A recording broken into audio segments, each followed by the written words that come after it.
প্রশাসনিকভাবে জমি অধিগ্রহণের অনুমোদন মিললেও এখনও ভাড়া বাসায় চলছে পিরোজপুর বিজ্ঞান ও প্রযুক্তি বিশ্ববিদ্যালয়ের পাঠদান সহ সকল কার্যক্রম।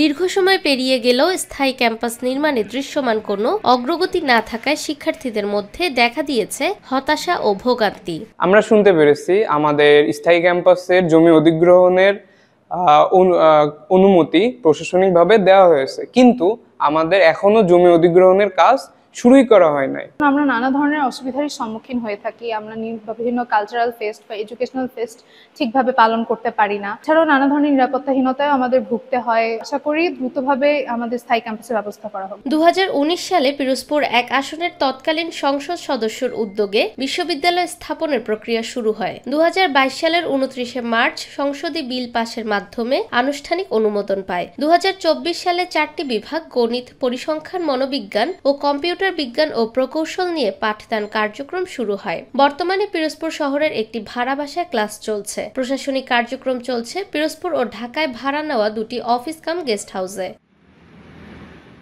ডিন ডক্টর আক্তার হোসেন ও মনোবিজ্ঞান বিভাগের চেয়ারম্যান শারমিন ইসলাম নিপা জানান, বিশ্ববিদ্যালয়ের জন্য সরকার অনুমোদিত 75 একর জমিতে স্থায়ী ক্যাম্পাস নির্মাণের প্রস্তুতি চলছে। বর্তমানে আমাদের দুইটা ব্যাচ আছে, রানিং আছে, এবং এই দুইটা ব্যাচে আমাদের ব্যাচকে এক্সিকিউট করার জন্য, একাডেমিক কার্যক্রম চালানোর জন্য তেমন কোনো সমস্যা হচ্ছে না। আমি যতটুকু শুনেছি যে বিশ্ববিদ্যালয়ে ভূমি অধিগ্রহণ, তারপরে ফিজিবিলিটি স্টাডি, এগুলো হয়তো বা অগ্রসর হয়েছে, কিন্তু এগুলো শুধু অগ্রসর হলেই চলবে না।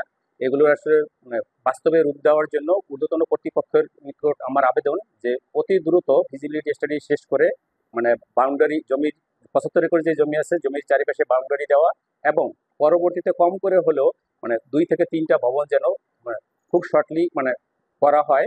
বর্তমান আমাদের পিরোজপুর বিজ্ঞান ও প্রযুক্তি বিশ্ববিদ্যালয়ে আমরা যে জিনিসটার অভাব সব থেকে বেশি বোধ করছি সেটা হচ্ছে আমাদের নিজস্ব ক্যাম্পাস। আমাদের ক্যাম্পাসে 2টা বা 3টা বিল্ডিংও যদি হয়ে যায়, আমরা স্টুডেন্টদের ওখানে আমাদের শিক্ষা কার্যক্রম চালু করতে পারবো, তাদের থাকার জায়গা ওখানে আমরা করতে পারবো। উপাচার্য অধ্যাপক ডক্টর মোহাম্মদ শহীদুল ইসলাম বলেন, আশা করা হচ্ছে 2026 সালের জুনের মধ্যে এটি সম্পূর্ণ হবে। প্রশাসনিক অনুমোদন ও পরিবেশ অধিদপ্তরের ছাড়পত্র পাওয়া গেছে।